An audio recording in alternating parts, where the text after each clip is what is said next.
Pemirsa, rapat pleno penyerahan hasil verifikasi persyaratan Cagup dan Cawagup DKI Jakarta digelar hari ini. Untuk informasi selengkapnya kita akan bergabung dengan Friendly Sagala dan juru kamera Muhammad Reza di kantor KPU DKI Jakarta. Ya, Friendly, bagaimana jalannya rapat pleno verifikasi persyaratan Cagup Cawagup DKI? Ya, Eliza Hasan, rapat pleno persyaratan verifikasi dari calon gubernur dan calon wakil gubernur DKI Jakarta saat ini baru saja selesai dilaksanakan, di mana rapat pleno yang seharusnya dihadiri oleh ketiga pasangan calon Cagup dan Cawagup hari ini hanya dihadiri oleh Cagup dari poros Teguh Umar, yaitu Ahok Saiful Hidayat, di mana Ahok dari pasangan dari calon gubernur dan dua pasangan calon lainnya tidak dapat hadir karena berhalangan untuk dapat datang ke sini. Dan hari ini ada dua agenda yang telah dilakukan oleh dalam rapat pleno ini, di mana rapat pleno ini membahas mengenai hasil pemeriksaan kesehatan dari ketiga pasangan calon yang telah dilakukan di Rumah Sakit Angkatan Laut Minto Harjo beberapa waktu yang lalu, dan juga mengumumkan beberapa hasil kelengkapan dokumen terkait pencalonan dari ketiga pasangan calon.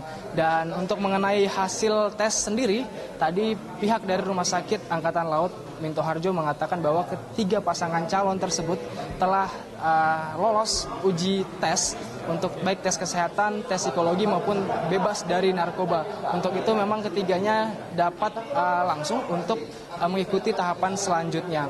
Dan untuk lainnya yaitu mengenai berita ataupun pengumuman berita hasil lain terkait kelengkapan berkas dari ketiga pasangan calon, di mana tadi Ketua KPU DKI Jakarta Sumarno mengatakan ada beberapa dokumen dari ketiga pasangan calon yang harus dilengkapi, yaitu misalkan mengenai surat keterangan,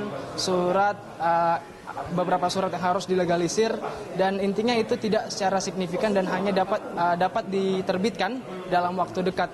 KPU sendiri memberikan waktu kepada ketiga pasangan calon untuk dapat melakukan lengkapan dokumen, yaitu pada 4 Oktober, di mana batas waktunya adalah pada pukul 16 waktu Indonesia Barat. Apabila lebih dari pada tanggal 4 dan pukul 16 tidak ada perwakilan dari ketiga pasangan calon yang telah merevisi ataupun melampirkan dokumen-dokumen terbarunya, maka KPU DKI Jakarta tidak akan memberikan ataupun tidak akan menerima pendaftaran mereka kembali. Itu artinya mulai dari hari ini ketiga pasangan calon diberikan waktu 2 hari lagi untuk dapat melengkapi berkas yang telah ditentukan oleh KPU DKI Jakarta.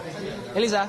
Ya, Friendly, ini bagaimana dengan jadwal tahapan Pilkada DKI? Apakah hal ini juga dibahas dalam rapat kali ini? Ya, memang untuk tahapan-tahapan dari Pilkada DKI Jakarta memang tadi dibahas dalam rapat pleno ini, di mana KPU DKI Jakarta dalam waktu dekat akan melakukan rapat pleno kembali untuk menetapkan calon yang akan lolos, yaitu di tanggal 24 Oktober, kemudian dilanjutkan dengan pengambilan nomor undian, yaitu pada tanggal 25 Oktober, dan tahapan berikutnya adalah masa kampanye yang direncanakan itu pada tanggal 28 Oktober hingga 11 Februari. Dan pilkada serentak nanti akan tetap berlangsung sesuai dengan waktu yang telah ditentukan, yaitu pada tanggal 15 Februari 2017.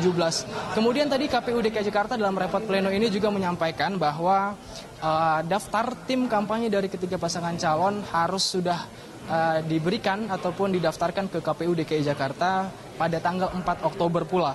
Dan dimungkinkan pula kepada seluruh tim pemenangan dari ketiga pasangan calon untuk menggunakan media sosial sebagai alat kampanye mereka dengan secara terlebih dahulu mendaftarkan akun resmi tersebut dan didaftarkan ke KPU pada tanggal 27 Oktober 2016. KPU DKI Jakarta juga nanti akan mengundang para pasangan calon untuk membicarakan materi kampanye dan juga beberapa alat peraga kampanye.